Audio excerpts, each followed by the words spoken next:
Magandang araw sa inyong lahat. Ako si Jocelyn at ngayon ay pag-uusapan natin ang mga bagong update kung uuwi kayo ng Pilipinas. Kung ikaw ay isang former Filipino citizen at meron kang foreign passport kagaya ng US passport, kailangan ay 6 months or more ang validity ng iyong passport. Bakit kailangan 6 months or more ang validity? Kasi ang patakaran sa Bureau of Immigration ay kung meron kang foreign passport ay kailangan valid for 6 months or more ang iyong foreign passport. Sa mga former Filipino citizens, merong advisory ang Philippine Consulate, Washington, D.C.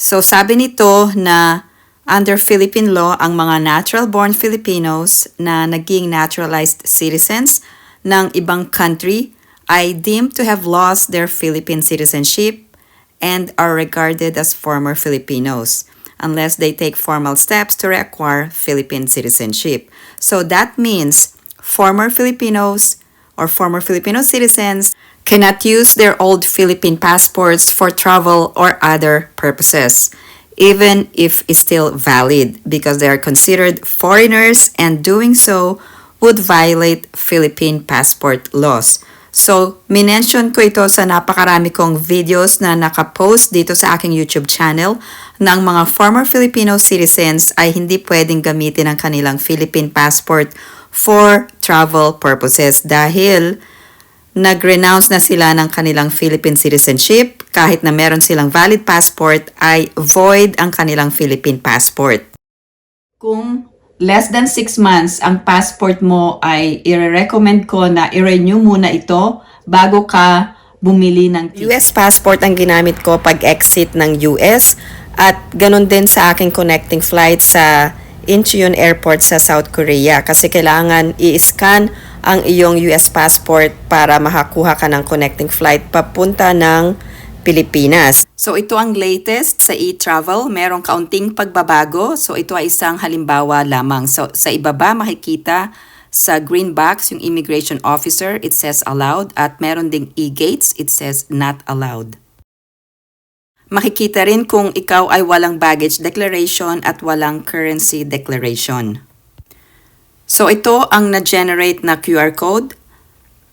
Ito ay isang halimbawa lamang. Kailangan ang name mo sa iyong passport at name mo sa iyong ticket, ang iyong first name, middle name, or last name ay kailangan mag-match exactly ang lahat ng mga letters ng iyong pangalan. Kung ikaw ay isang dual citizen at babiyahe ka papunta ng Pilipinas at meron kang foreign passport, for example, meron kang US passport pero dual citizen ka, kung magre-register ka sa e-travel ay gagamitin mo ang iyong US passport or foreign passport dahil walang option sa e-travel registration kung ikaw ay isang dual citizen. So walang nakalagay doon na option kung ikaw ay isang dual citizen. So kailangan mamili ka ng isang passport na gagamitin mo kung dalawa ang iyong passport as a dual citizen. Lahat ng pasahero na uuwi ng Pilipinas ay kailangang mag-register for e-travel. So walang exception. US citizens are advised to enroll in the Smart Traveler Enrollment Program, which is called the STEP,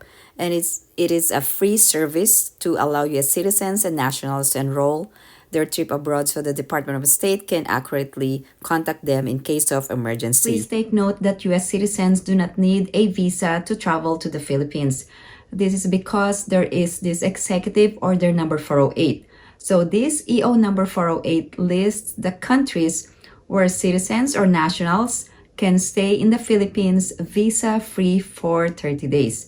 So you don't need a visa when you go to the Philippines if you are a US citizen. If you are a former Filipino citizen or a US citizen and you are traveling to the Philippines, you can obtain a visa-free stay in the Philippines for a maximum period of 1 year because there is what we call a balikbayan privilege for all former Filipino citizens, including the foreign spouse or foreign children, as long as they are traveling together as a family. Let me go back to the Executive Order number 408. So US is included in the list of countries, so you don't need a visa to travel to the Philippines. However, it's your option to obtain a visa from a Philippine consulate abroad, but it is unnecessary. Sa mga nagtatanong paano makakuha ng balikbayan privilege, ibibigay po ang balikbayan privilege pagdating nyo po sa airport. So sa immigration, once na ipakita nyo ang inyong foreign passport, kung kayo ay former Filipino citizen, ay lalagyan po ito ng stamp na BB. Sa mga nagtatanong kung paano makakuha ng balikbayan privilege, hindi po i-explain sa inyo kung ano po yung tatak sa inyong passport, pero ito po yung tatak ng balikbayan privilege na 1 year of visa-free stay in the Philippines. So wala pong bayad ito, makukuha ito pag arrive nyo sa airport. So wala na kayong kailangang fill up na form, ang kailangan lang ay mag-register kayo sa e-travel. Ito pong balikbayan privilege ay privilege ito ng mga former Filipino citizens, pwede rin ng mga OFW, at extended ang privilege na to sa mga asawa ng former Filipino citizen or Filipino na kung asawa ninyo ay foreign national, pati na ang mga anak ninyo kung foreign citizen din, ay bibigyan din ng ganitong privilege. So basta magta-travel kayo together ay makakuha kayo ng ganitong visa-free stay in the Philippines na 1 year.